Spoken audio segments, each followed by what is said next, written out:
right, you ready? Yeah. All right, go ahead and put it out.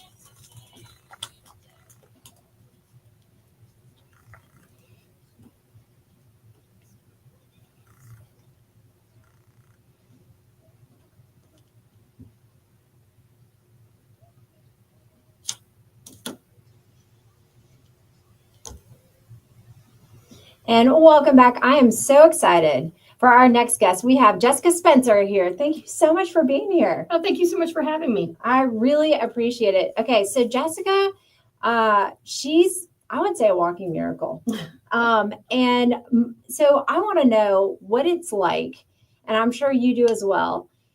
When you survive a miracle, how does it change you? What happens? So let's talk a little bit about this miracle and what happened with Jessica. So successful attorney, you're one of 5 kids. You like to argue when you're little. So instead of, going the doctor route, because chemistry was hard, you said, Yes. You decided to be an attorney. Yes. Tell us a little bit about that, your childhood growing up. And I grew up on the Outer Banks, North Carolina. I parents, 5 children. I'm second to last. I have 1 brother, 3 sisters. I had an idyllic childhood, honestly. Growing up at the beach, it was wonderful. Graduated high school, went on to college, thought about being a doctor, didn't do good in chemistry. Chemistry's hard. Ended up being a lawyer, which fit my personality probably a lot better. Yeah. So, you're going along smoothly in life. You're married, you're doing the normal things, succeeding in your career, and you go to get the routine colonoscopy. Yes. I turned 45. I went and got my colonoscopy, and then what happened? Did they call you in, or how did that work out? Take us through that process. Sure.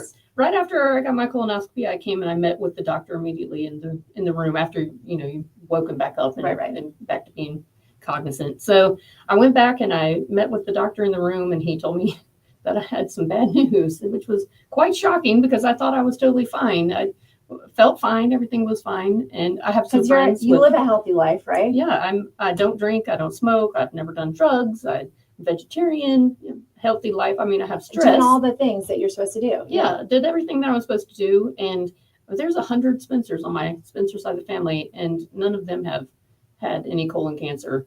And so it was quite shocking for the doctor to say this. It had been a minute, is what he told me, that I was stage 3. It was pretty far along. Stage 4 is when it starts spreading to other organs. And so it saved my life getting my colonoscopy. I would encourage everyone, go get your colonoscopy. It might save your life. When he actually said those words to you, I know that in your profession, you have to be very stoic. Sure. And so you were probably at that point stunned, but also doing the thing that you do. You probably went into attorney mode and you were just trying to gather information while also, waking up from this. Tell me what you were thinking, experiencing at that point. Sure.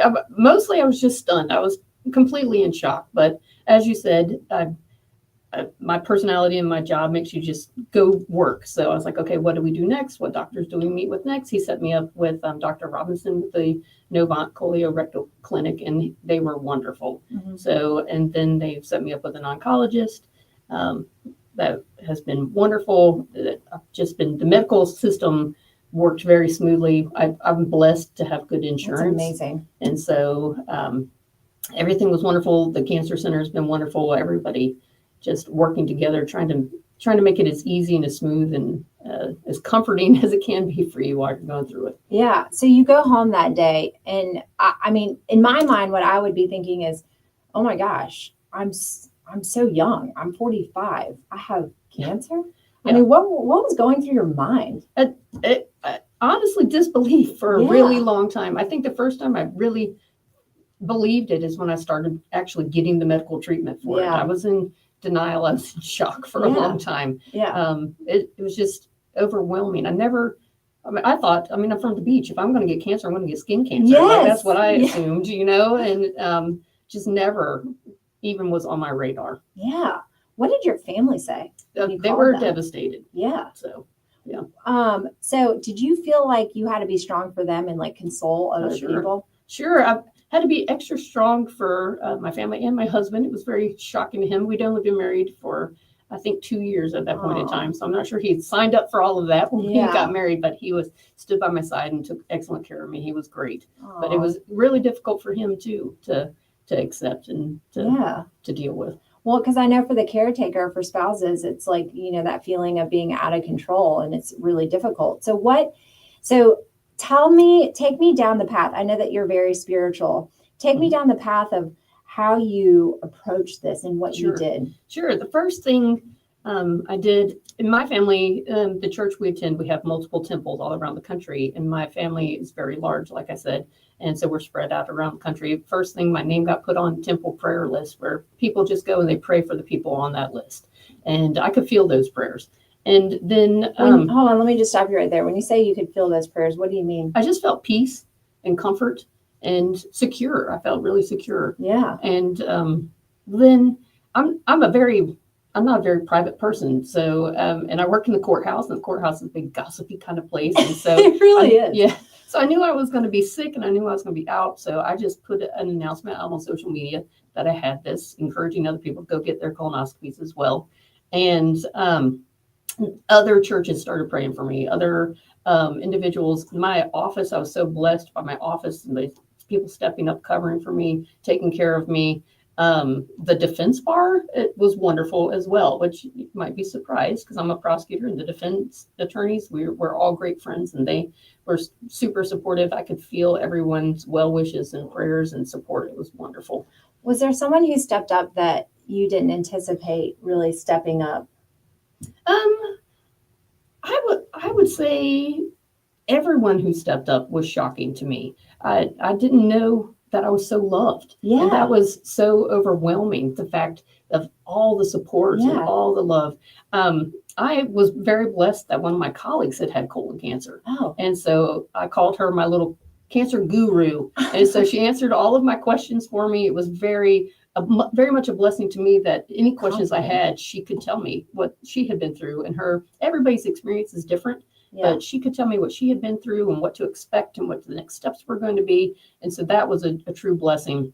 I ended up having to have a temporary ileostomy bag as part of my surgery after I had the tumor removed. What is that? It's where they take a piece of your intestines and they bypass your colon. And so everything would waste empty into a bag. Yeah. And so it's not the most pleasant thing, but while your body's healing, you have to have it. And I was blessed in the fact that one of the defense attorneys that I'm good friends with had gone through that same experience. And so he could tell me about everything to expect. Yeah. And his wife offered to help take care of it for me. And then I'm blessed in the fact that one of my colleagues, her mother had gone through the same thing. My gosh. She literally came and helped me like clean and take care of the bag multiple times. And I was just so looked out for that I know God was looking out for me and put the right people in my life. So it was wonderful.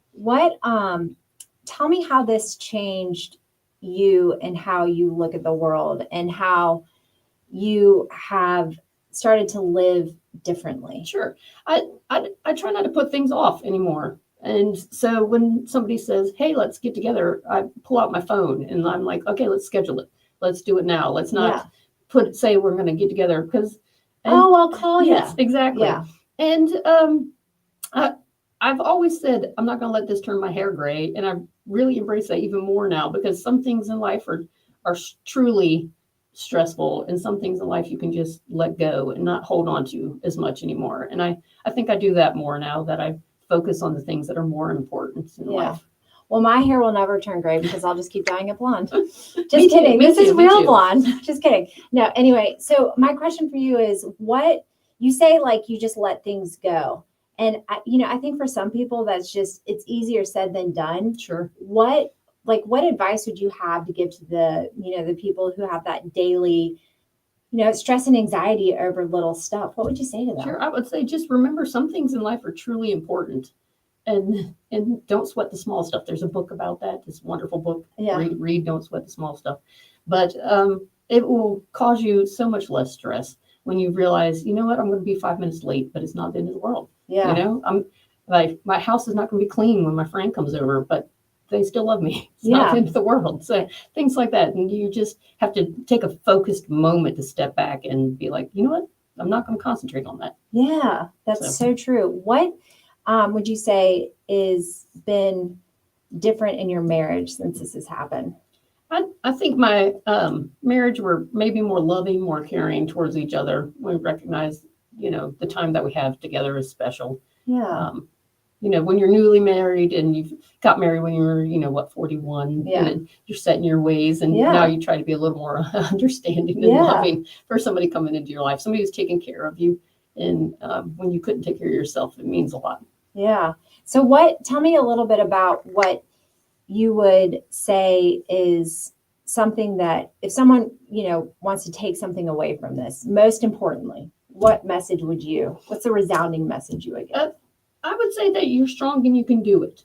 If you're going through the same experience, because there's a lot of days that you're just feeling so overwhelmed and so exhausted and sick and tired, and you're, just over it. But you can do it, and there's people there to help you. And again, I was so blessed by the vast number of people to help me.